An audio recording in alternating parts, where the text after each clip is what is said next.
The morning sun barely touched the horizon as Sam clicked the key into the ignition, and the familiar rattle of the old school bus shook him fully awake. His hands, rough and weathered from years of steering this beast, gripped the wheel with quiet confidence. It was just another Tuesday, another day, another batch of noisy, sleepy kids to deliver to school.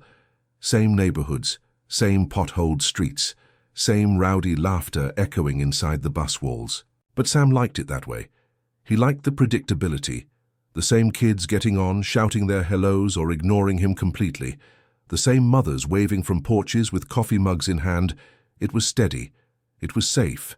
He tapped the brakes and pulled to his first stop. Two boys clambered aboard, punching each other's arms and laughing. A girl with a rainbow backpack nodded politely. The usual crowd. Sam nodded back, pulling away from the curb, humming low under his breath. It wasn't until the fifth stop that Sam noticed something different. Standing at the edge of the sidewalk was a little girl he didn't recognize. She wore a bright pink jacket a size too big, the sleeves swallowing her tiny hands. Her hair was a mess, blonde strands sticking out like she hadn't brushed it at all.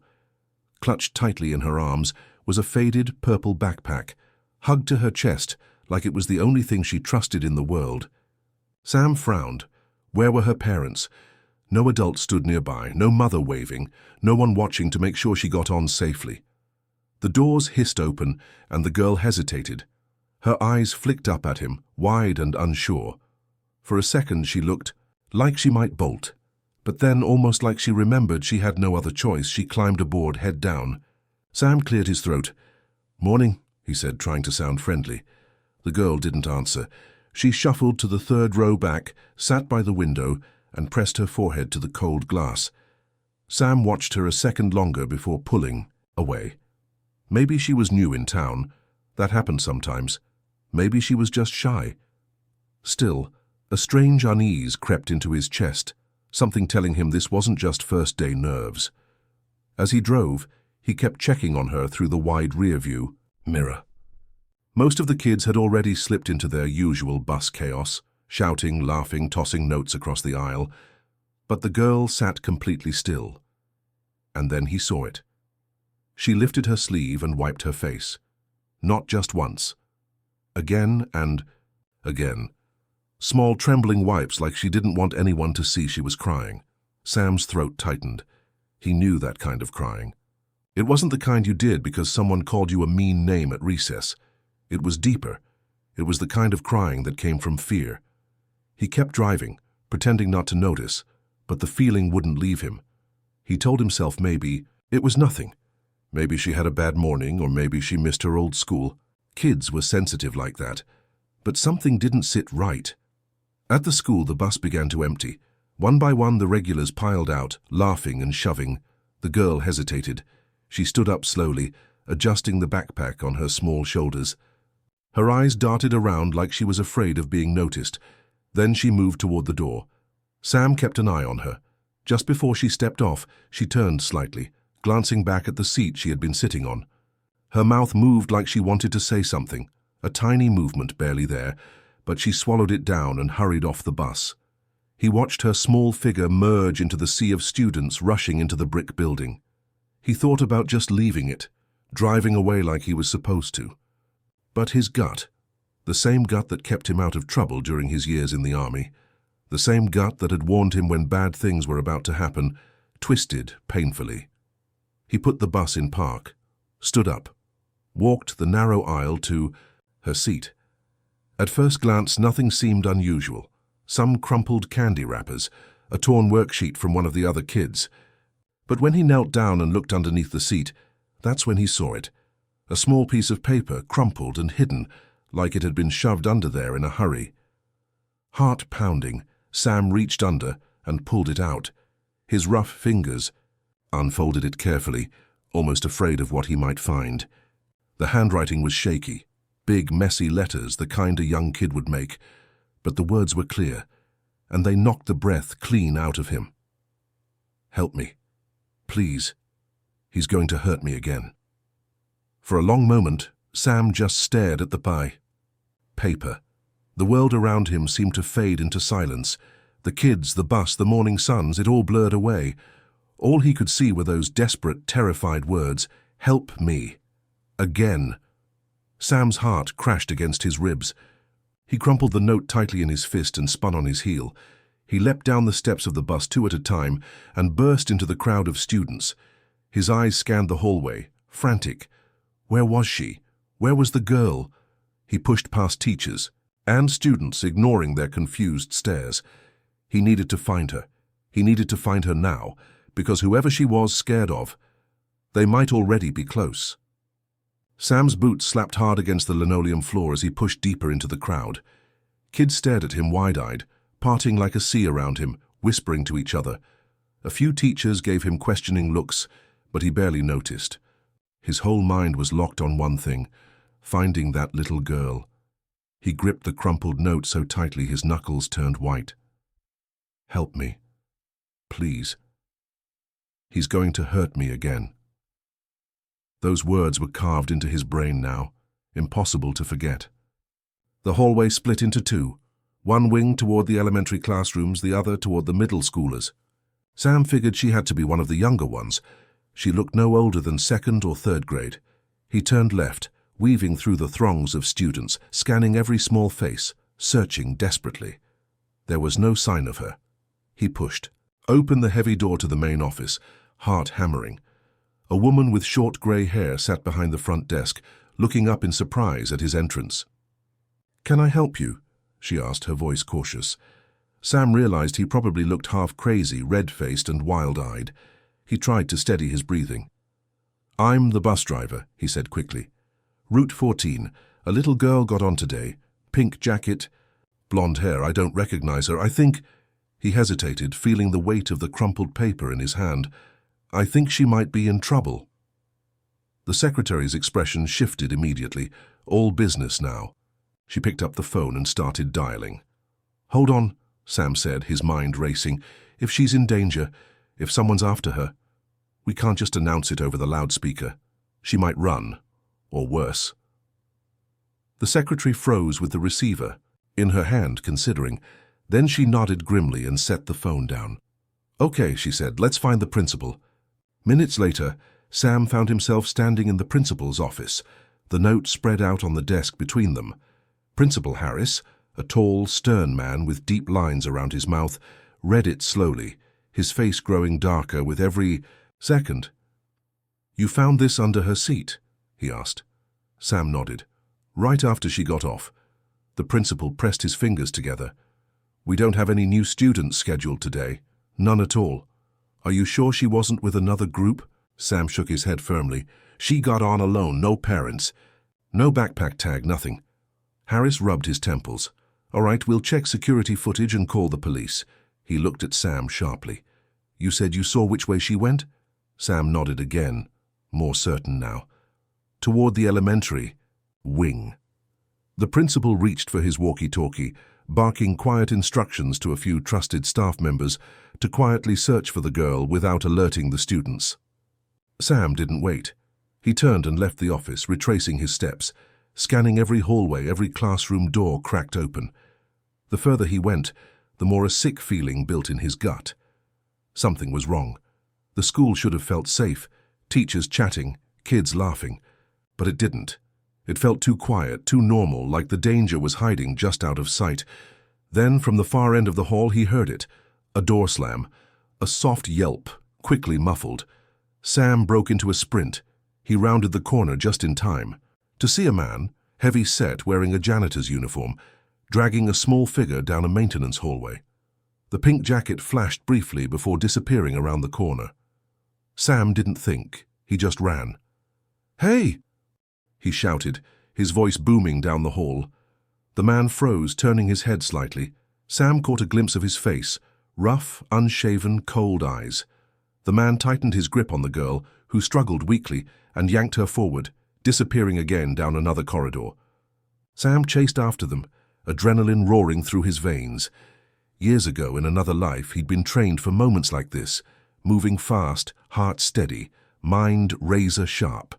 He turned the corner and saw the janitor shove open a door at the end of the hall, dragging the girl into a dark stairwell leading down. Sam didn't slow. He barreled after them, taking the stairs 2 at a time. His boots pounded against the concrete steps, the echo loud in the narrow space. Halfway down, he caught up. Without thinking, Sam lunged, grabbing the back of the janitor's jacket and yanking hard.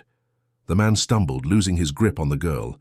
She tumbled forward onto the steps, crying out in fear. Sam didn't stop.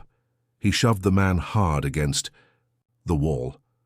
"Let her go," he barked, rage and fear twisting inside him. The janitor snarled, swinging a fist. Sam ducked instinctively, years of old muscle memory kicking in. He slammed his shoulder into the man's chest, driving him back against the concrete wall.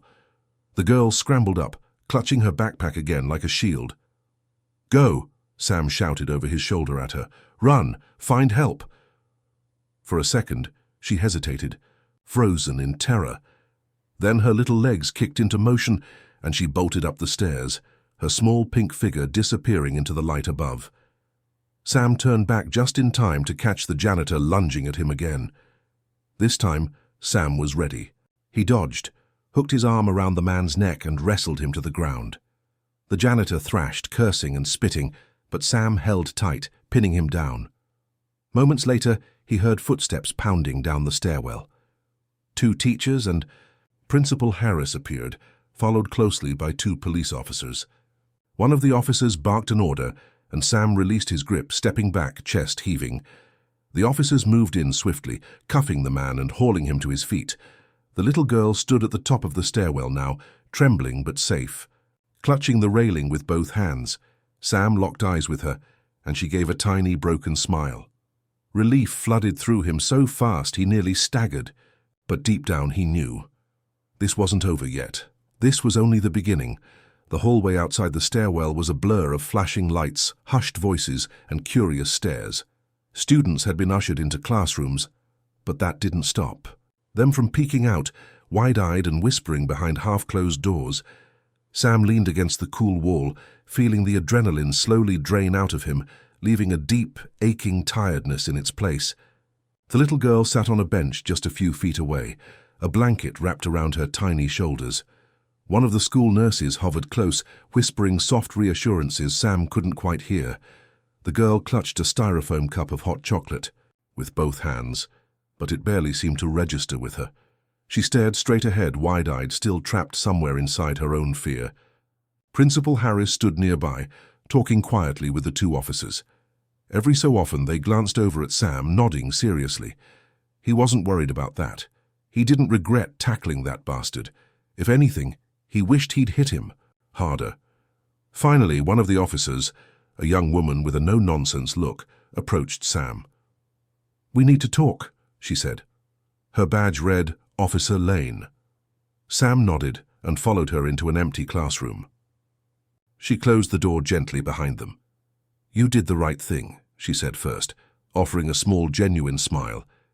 "If you hadn't noticed her, hadn't acted fast, well, I don't want to think about what could have happened." Sam's throat tightened. He didn't want to think about it either. "But," she continued, her voice more serious now, "we need to figure out who she is and why nobody seems to know anything about her." Sam frowned. "She wasn't on the roster." "Officer." Lane shook her head. "No enrollment records, no bus assignment. It's like she showed up out of nowhere." Sam rubbed his face with both hands, feeling the roughness of his unshaven jaw. "What about the janitor? You recognize him?" Lane's mouth twisted. "That's the thing. He's not our janitor. He doesn't even work for the school." Sam stared at her, stunned.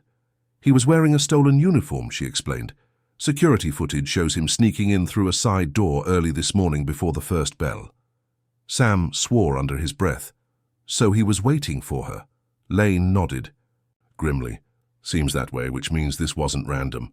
A cold chill wrapped itself around Sam's spine. "Can I talk to her?" he asked. Lane hesitated, then nodded. Gently, "She's scared out of her mind." Sam stepped back into the hallway where the girl still sat, her legs swinging slightly above the floor. Her cup of cocoa had tipped over onto the bench, ignored. The nurse gave Sam a small, encouraging nod and stepped away, giving him space. He knelt down in front of her, keeping his voice soft. "Hey," he said, offering a tired but warm smile. "You're safe now. Nobody's gonna hurt you. I promise." The girl blinked slowly. For a moment, she didn't say anything. Then, in a voice so small he almost missed it, she whispered, "Is he gone?" Sam nodded. "Yeah, the police took him away. He can't hurt you anymore." Her lower lip trembled and she clutched the edge of the blanket tighter around herself. Tears welled in her eyes but didn't fall. "What's your name?" Sam asked gently. She hesitated, looking around like she wasn't sure if she should answer. Then, so quietly it was almost a breath, she said, "Maddie." "Maddie," Sam repeated softly. "That's a pretty name." She shifted slightly, nervous. Sam waited patiently, letting the silence stretch. He knew better than to rush her. Finally, Maddie whispered, "He said if I told, he'd find me again." Sam leaned closer, lowering his voice even more. "Maddie, I promise you're safe now. You can tell me. We can help you." Her small hands fidgeted in her lap. "He's my uncle," she said finally. Her voice broke halfway through the sentence and she had to gulp for air. He hurt my mom and then he said I belong to him now." Sam felt a surge of pure, helpless rage. He clenched his fists so hard his nails bit into his palms. Maddie wiped at her eyes fiercely, trying to be brave. "Mum told me to run. She said to find help, so I ran. I found the bus. I thought maybe I could just pretend to be one of the kids." Sam's heart shattered into pieces. "You did so good, Maddie," he said, his voice thick. "You're so brave." She shook her head fiercely. "No, I was so scared." "Brave doesn't mean you're not scared," Sam said gently. "It means you do the right thing even when you're scared." Maddie finally looked him straight in the eyes, really looked, and something shifted between them, a small thread of trust forming in the shattered pieces of her world. Behind him he heard footsteps. Officer Lane approached quietly. "Maddie," she said softly, crouching next to Sam, "we're going to take you somewhere safe now, okay? Somewhere your uncle can't find you." Maddie clutched the blanket tighter, fear flickering back into her face. "You can stay with me for a little while," Sam said quickly, before he even really thought about it. "If you want. Just until they find your mum." Lane shot him a sharp look but said nothing. Maddie stared at him, wide-eyed. "Really?" Sam nodded. Really. He didn't know what kind of trouble he was inviting into his life. He didn't care. The girl needed someone, and maybe deep down he needed someone too. The ride home was quiet. Maddie sat stiffly in the passenger seat of Sam's battered pickup truck, her small hands folded tightly in her lap. She kept glancing at the windows, flinching every time a car passed too close. Sam drove slower than usual, one hand on the wheel, the other resting nearby, not touching her but close enough that she might feel safer knowing he was there. He didn't know what he was doing, not really. Sam had never had kids, no wife waiting for him at home, no family dinners, no messy Saturday mornings with cartoons and spilled cereal. Just a worn-out one-bedroom house on the edge of town, and a life built around quiet routines. But none of that mattered now. He pulled up the cracked driveway and parked. The house sagged a little on one side, the paint peeling, the porch steps creaking under his boots. It wasn't much. Hell, it wasn't anything fancy, but it was safe, and right now that was enough. Sam opened the truck door for Maddie, giving her a soft smile. "Come on, kiddo, let's get you warm." She hesitated a second, scanning the yard. Like she was looking for hidden threats, then slid out of the truck. She moved like a ghost, quiet, wary, ready to bolt at the slightest wrong move. Inside, the house smelled like old wood and coffee. Sam flipped on the lights, the bulbs flickering before settling into a steady glow. He moved around quickly, tidying up, tossing a pile of newspapers into the trash, shoving an old army jacket off the couch. "You can sit anywhere you want," he said over his shoulder. "Make yourself at home." Maddie hovered near the door, hugging her backpack to her chest like it was a life preserver. "You hungry?" Sam asked, heading toward the kitchen. "I got, He rummaged through the fridge. "PB&J, maybe some mac and cheese?" Maddie didn't answer. She just kept staring at the door. Sam softened his voice. You're safe here, Maddie, I promise. Finally, she nodded, just a tiny jerky movement, and shuffled toward the couch. She perched on the edge like she thought she might have to flee at any moment. Sam slapped together a sandwich and poured her a glass of milk. When he handed it to her, she took it with both hands mumbling a quiet, broken thank you. He sat across from her in his old recliner, sipping coffee that had long gone cold. Minutes ticked by. I can call somebody, he said after a while. Child services. They'll find your mom. They'll make sure she's safe too. Maddie's head snapped up, panic flashing across her face. No, she cried louder than he'd heard her speak yet. Please, no, he knows. He knows how to find people. If they move us, he'll find us faster. Sam's chest ached. Maddie, they can protect you. She shook her head furiously, tears welling again. You don't understand. He's got friends, bad friends. If the police move us, they'll just tell him where we are. Sam sat back, feeling the full weight of her words settle over him like a wet blanket. This wasn't just some abusive uncle. This was something bigger, something uglier, something that didn't care about laws or police or protection orders. He rubbed his face again, feeling the day's exhaustion pile onto him. All right, he said finally. You stay here, for now. Maddie sniffled and wiped her nose with her sleeve. She gave him a look that was so full of raw, desperate trust it nearly broke him. I'll keep you safe, Sam said. He meant it with everything he had. Later that night, after Maddie had fallen into a restless sleep on the couch, Sam sat at the kitchen table with a cold beer in one hand and the crumpled note in the other. Help me, please, he's going to hurt me again. The words stared back at him, a brand burned into cheap notebook paper. He knew he couldn't just sit back and hope everything would be all right. Whoever that man was, Maddie's so-called uncle, he wasn't done. He would come looking. Sam could feel it in his bones. The way a storm announced itself long before the first crack of thunder. He had to be ready. He needed a plan. He needed help. Sam wasn't a fool. He knew he couldn't go toe-to-toe with whatever dark mess Maddie had run from, not alone. And there was one man he could call, someone he hadn't spoken to in almost 10 years. An old army buddy named Travis. Last Sam heard, Travis worked. Private security now. The kind of security that handled problems the police wouldn't touch. Sam stared at his phone for a long time before finally punching in the number from memory. It rang twice. Then a rough, familiar voice answered. Sam? Travis sounded half surprised, half suspicious. Been a long time, brother. Sam didn't waste time. I need a favor, he said. His voice was low, deadly serious. And it's big. There was a pause on the other end. Then Travis said, Where do you need me? Sam exhaled slowly, feeling the first tiny sliver of hope. Here, he said, and hurry, because deep down he knew. Maddie's uncle wasn't finished, and the next time he came, he wouldn't be alone. It was just after midnight when the rumble of a truck echoed up the driveway. Sam was already at the window, half dressed in an old sweatshirt and jeans, a loaded shotgun resting across his lap. The second he saw the headlights, he tensed, but then he caught sight of the battered black Ford, the front grille dented, the back window taped up with duct tape. It was Travis. Sam unlocked the front door and stepped outside into the cold night air. The truck door creaked open, and Travis climbed out, a thick figure in a black jacket and heavy boots.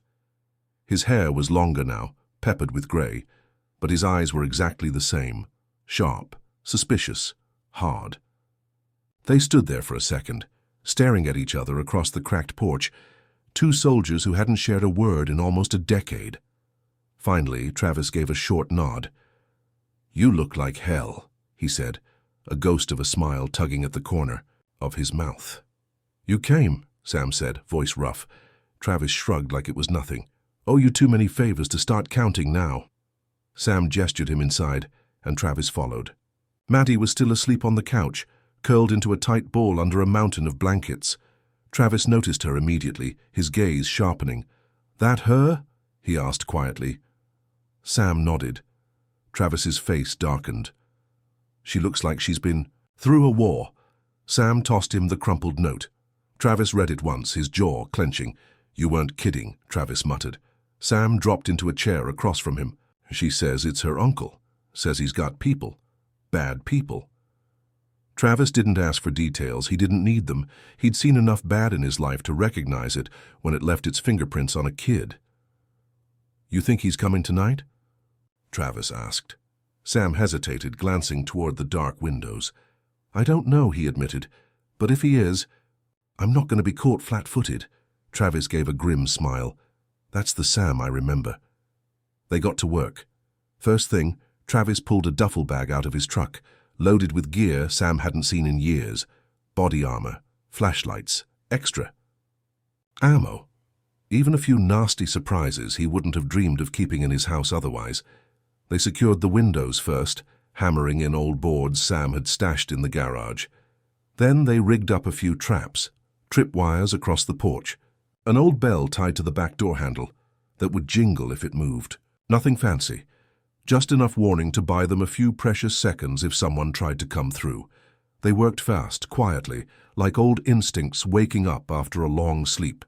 By 2 a.m., the house was a fortress, not bulletproof, but close enough. They sat in the living room in the dim glow of a single lamp, drinking black coffee out of chipped mugs, the loaded shotgun and a heavy Glock resting within easy reach. For a long time, neither of them spoke. Sam watched Maddie sleep, her tiny chest rising and falling, and he felt something he hadn't felt in years. Fear. Not fear for himself. He could handle pain, handle dying if it came to that. But fear of failing her. Fear of what would happen if they were even a second too slow. "You ever think we'd end up here?" Sam asked quietly. Travis snorted. "Sitting in a broken-down house waiting for a bunch of criminals to come for a kid we barely know?" He shook his head.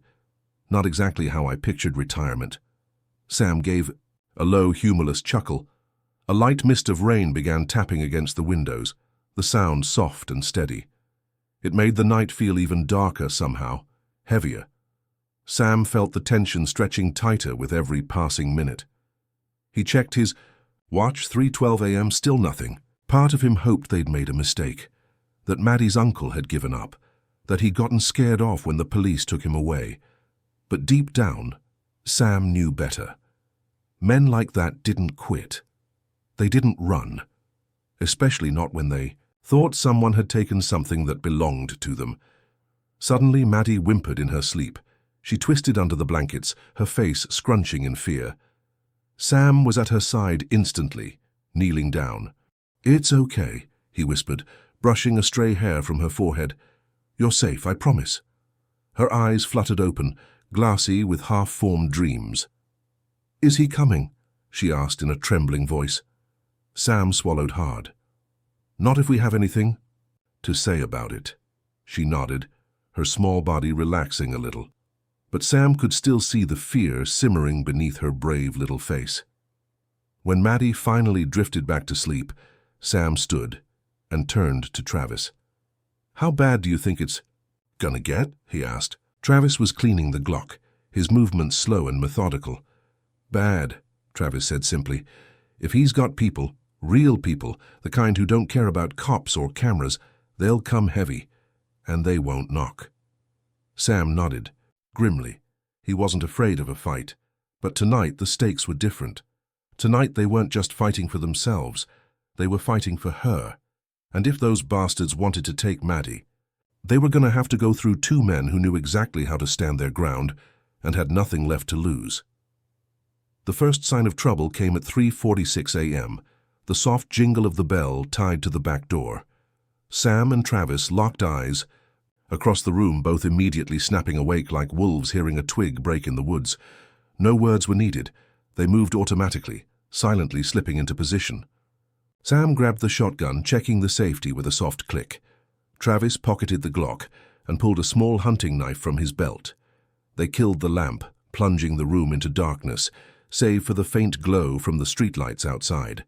Maddie stirred on the couch, whimpering in her sleep. Sam crept over, gently touching her shoulder. "Stay down," he whispered. "Don't move unless I tell you." Maddie's eyes flew open, wide with terror, but she nodded quickly and slid off the couch, crawling under it. clutching her backpack to her chest. Then the back door rattled. Once, twice.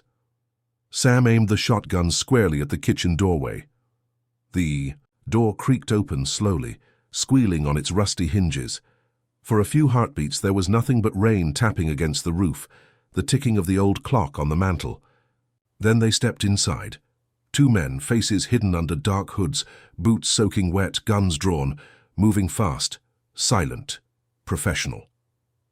Sam didn't hesitate. He fired once.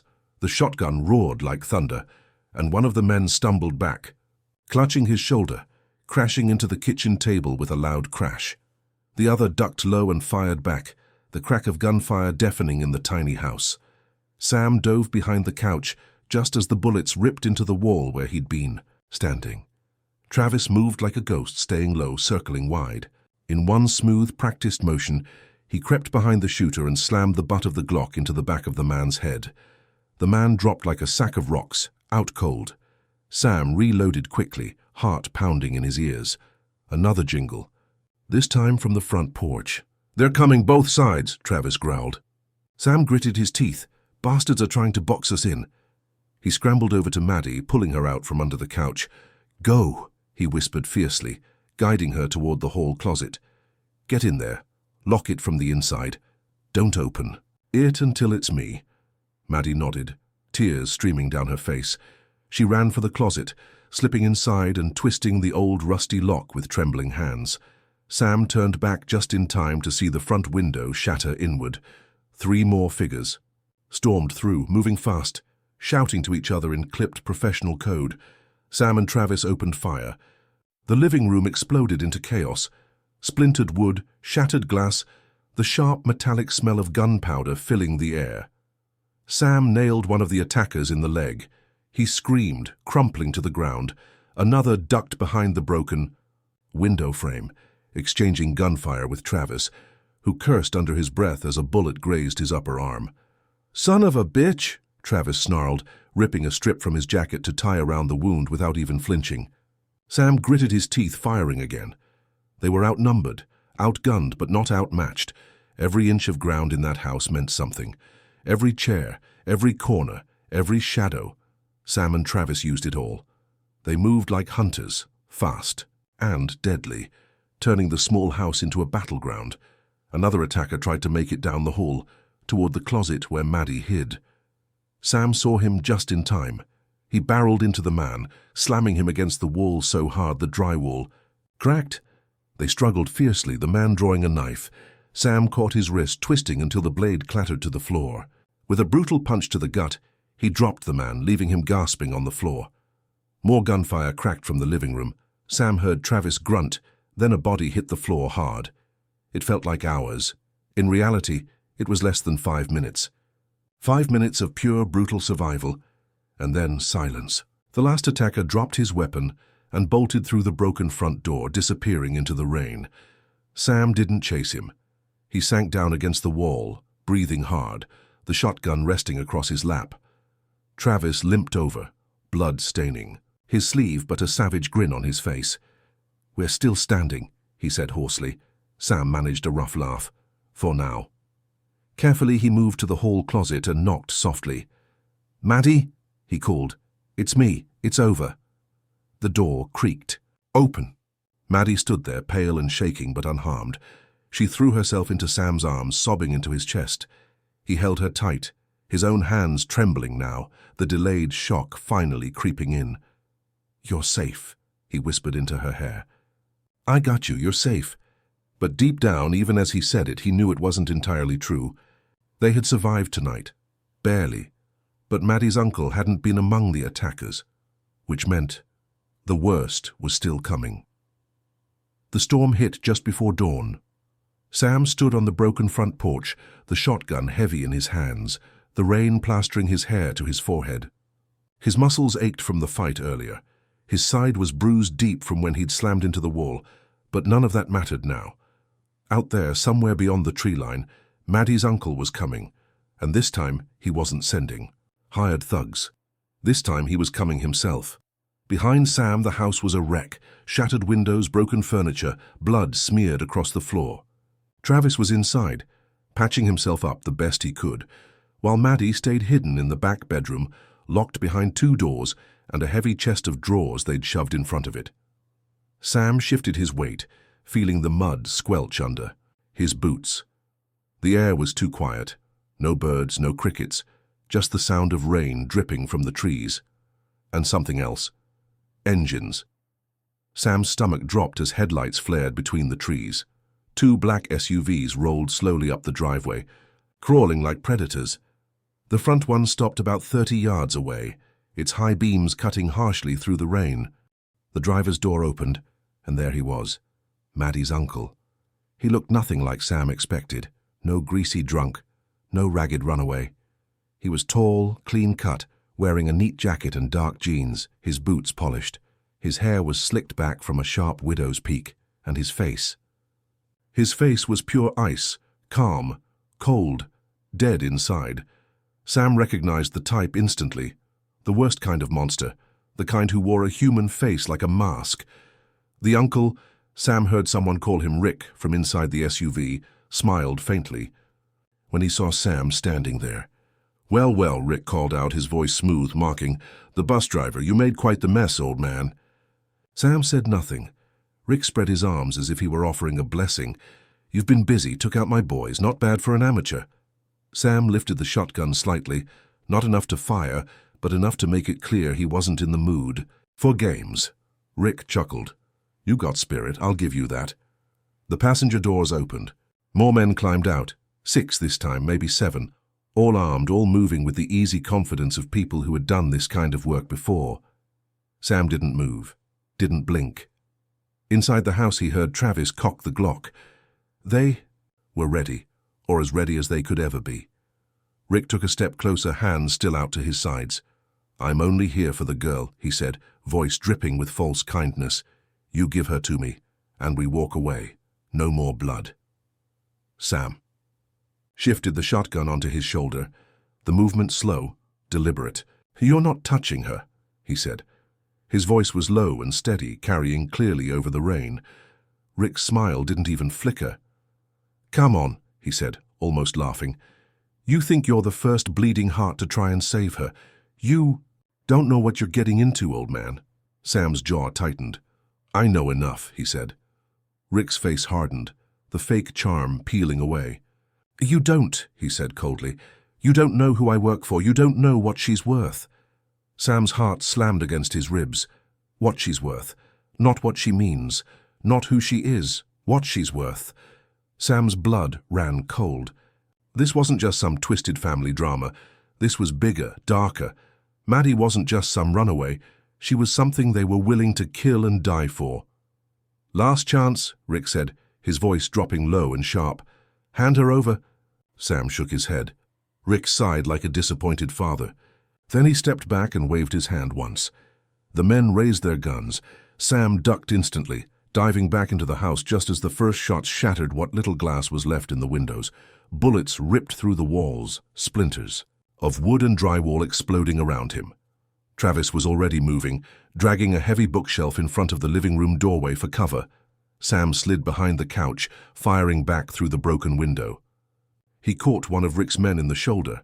The guy spun and dropped with a scream, but the others kept coming, moving fast, cold, efficient. This wasn't a rescue. This was an extermination. Sam shouted over the gunfire, "Travis, back! Room, fall back!" They retreated down the hall, firing as they went, trying to slow the wave of attackers crashing into the house. Maddie huddled in the corner of the back room, eyes huge with terror. Sam slid across the floor, throwing himself between her and the door just as it burst open. One of Rick's men stormed through, gun raised. Travis tackled him head-on, driving him back into the hall. Another shot rang out, and Travis grunted in pain but stayed upright, driving his knife into the attacker's ribs. Sam grabbed Maddie's hand. "Come on," he barked. "We're moving." They scrambled toward the back door, the one they hadn't trapped because they figured it was too dangerous to risk. Sam kicked it open, cold rain slashing across their faces. He shoved Maddie outside, Travis hot on their heels. They sprinted toward the tree line, bullets zipping past them, kicking up dirt and leaves. Sam didn't look back. He couldn't afford To Rick's voice shouted behind them, furious and savage. "Run all you want, she's mine!" Sam gritted his teeth, pulling Maddie along. Not today, not ever. They crashed into the trees, swallowed by darkness and rain, and disappeared from sight. The forest swallowed them whole. Sam crashed through the underbrush, keeping Maddie tucked against his side, one hand clamped firmly around her small wrist.